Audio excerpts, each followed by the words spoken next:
நீங்க AI use பண்ணி YouTube சேனல்ல வீடியோ அப்லோட் பண்றீங்களா? இல்ல ஃபேஸ்லெஸ் சேனல் வீடியோ அப்லோட் பண்றீங்களா? அப்படின்னா இந்த வீடியோ உங்களுக்காக தான்.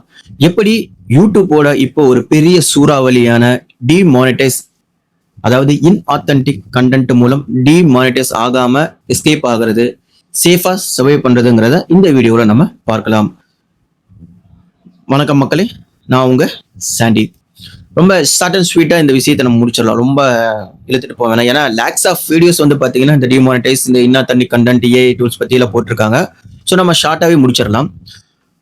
யூடியூப் என்ன சொல்றாங்க அப்படின்னா, ஏஐ யூஸ் பண்ணிக்கலாம், ஏஐ நீங்க தாராளமா யூஸ் பண்ணலாம், ஏன்னா ஃபியூச்சர் வந்து ஏஐ தான், ஏஐ நீங்க யூஸ் பண்ணலாம். ஆனா முழுக்க முழுக்க நீங்க ஏஐ வந்து நம்பி இருக்க கூடாது. ஏஐய நீங்க உங்க அசிஸ்டண்டா தான் வச்சுக்கணுமே தவிர்த்து அதை ஒரு கிரியேட்டரா நீங்க ப்ரொமோட் பண்ணக்கூடாதுங்கிறது தான் யூடியூப்போட முக்கியமான பாலிசி. ஏன் யூடியூப் வந்து இப்ப ரீசெண்டா இந்த சில மாதங்கள்ல வந்து பாத்தீங்கன்னா ஏகப்பட்ட சேனல் டிமானிட்டைஸ் பண்ணிட்டு இருக்கிறாங்க அப்படின்னா அவங்களுக்கு ஒரு பயம்.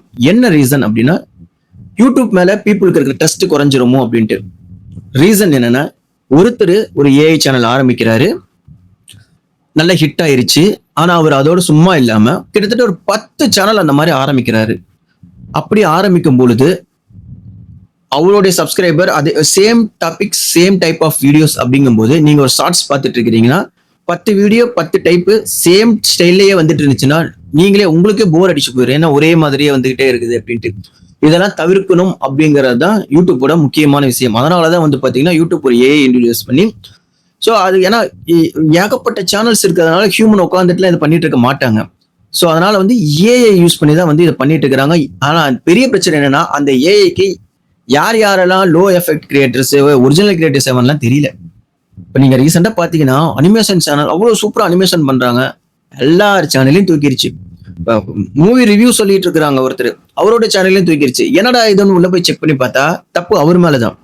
தம்மையில ஒரே மாதிரி வச்சிருக்கிறாரு, 2 போட்டோனா 2 போட்டோ, எந்த படத்தை பத்தி அவர் பேசுறாரோ அந்த படத்தோட 2 போட்டோ ஒரே மாதிரி, yellow with white font colour அதே தான் வச்சிருக்கிறாரு. கிட்டத்தட்ட ஒரு 50-60 வீடியோக்கு. ரொம்ப சிம்பிள். யூடியூப் அவ்வளவுதான், இன்னாத்தன்டிக் கண்டென்ட் சொல்லிட்டு மானிட்டரைசேஷன் கட் பண்ணிருச்சு.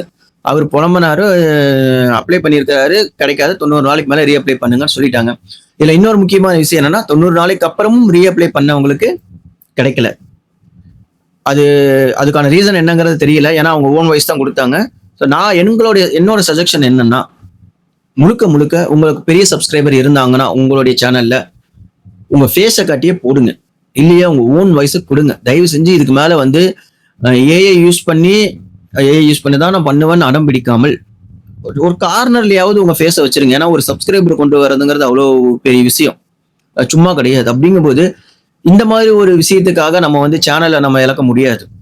இப்போ 90 நாளைக்கு அப்புறம் நீங்க வந்து ரீஅப்ளை பண்ணிக்கலாம். இப்போ பெரிய பெரிய சேனல்லாம் 90 நாளைக்கு ரீஅப்ளை பண்ணா பிரச்சனை இல்லை, ஏன்னா அவங்க மில்லியன் கணக்கான சப்ஸ்கிரைபர் வச்சிருக்காங்க, அந்த அளவுக்கு அவங்க வந்து பேமெண்ட் எடுத்திருப்பாங்க. ஸோ இந்த 3 மந்த் அப்படிங்கிறது அவங்களுக்கு பெரிய எஃபெக்ட் ஆகாது. ஆனா இந்த குட்டி குட்டி சேனல்லாம் வச்சிருக்கிறீங்க பாத்தீங்களா, ஒரு 10K 50K அப்படின்லாம் வச்சிருக்கிறீங்க. அப்படிங்கும்போது நீங்க யோசிச்சு பாருங்க, இந்த மாதிரி திடீர்னு ஒரு சுழல்ல மாட்டிக்கிட்டீங்கன்னா அதுல மீண்டு வரதுல ரொம்ப கஷ்டம். இல்லைன்னா புது சேனல் ஆரம்பிச்சு இந்த அளவுக்கு க்ரோத் பண்றதுங்கிற ரொம்ப கஷ்டம்.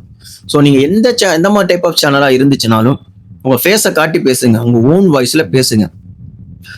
முடிஞ்ச வரைக்கும் எதிரையாவது ஒண்ணுல வந்து உங்களுடைய எஃபெக்ட் என்னங்கிறத காட்டுங்க. அது எடிட்டிங்கா இருக்கட்டும், இல்ல வாய்ஸா இருக்கட்டும், இல்ல உங்க ஃபேஸை காட்டி போறதா இருக்கட்டும். ஏன்னா யூடியூப் அலோவ் பண்ணுது ஏஐ வச்சு பண்ணுங்கட்டு. இன்னும் நிறைய சேனல்ஸ் வந்து ஏஐ தான் ஓடிட்டு இருக்குது. ஆனா அவங்கள வந்து பாத்தீங்கன்னா அவங்களோட எடிட்டிங் நீங்க பார்க்கும்போது அந்த அளவுக்கு வேற லெவல்ல எடிட்டிங் பண்ணி வச்சிருக்காங்க. ஸோ அதுக்கான வீடியோவும் வந்து அவங்க அப்ளை பண்ணியிருக்காங்க, இந்த மாதிரி தான் நாங்கள் இது பண்ணியிருக்கிறோன்ட்டு. ஸோ இதுதான் வந்து பார்த்தீங்கன்னா இப்போ ரீசெண்டாக ஒரு 3-4 டேஸ் முன்னாடி வந்து யூடியூப் மறுபடியும் அந்த ரூல்ஸ் அண்ட் ரெகுலேஷன் சொல்லியிருக்காங்க. அதில் வந்த விஷயங்கள் தான் இது. ஸோ யூடியூப் ஏஐ அலோவ் பண்ணுது, இல்லைன்னு சொல்லலை. பட் முடிஞ்ச வரைக்கும் ஏஐ வந்து நீங்கள் அசிஸ்டண்டாக தான் யூஸ் பண்ணணும், அது கிரியேட்டர் ஆகக்கூடாது அப்படிங்கிறதான் யூடியூப்போட ஒரு பெரிய விஷயம். முடிஞ்ச வரைக்கும் நீங்கள் உங்கள் ஓன் வாய்ஸு, ஓன் ஃபேஸை காட்டி வீடியோ போகிறது ரொம்ப ரொம்ப நல்லது. அதை பண்ணீங்கனாலே உங்க சேனல் வந்து நல்லா க்ரோத் ஆகும். இதுதான் யூடியூப்பும் எதிர்பார்க்கிறது. அவ்வளவுதான் மக்களே. வேற ஏதாவது டவுட்ஸ் இருந்தா யூடியூப் ரிலேட்டடா, இல்ல மானிட்டரைசேஷன் ரிலேட்டடா, இல்ல ஆட்சன்ஸ் ரிலேட்டடா டவுட்ஸ் இருந்தா மறக்காம கமெண்ட் பண்ணுங்க. எனக்கு தெரிஞ்ச விஷயங்களை நான் வந்து உங்களுக்கு சொல்றேன். மறக்காம நம்மளுடைய சேனலை சப்ஸ்கிரைப் பண்ணி வச்சுக்கோங்க. பக்கத்துல இருக்க பெல் பட்டனையும் கிளிக் பண்ணி வச்சுக்கோங்க. அடுத்த வீடியோல சந்திப்போம். வணக்கம்.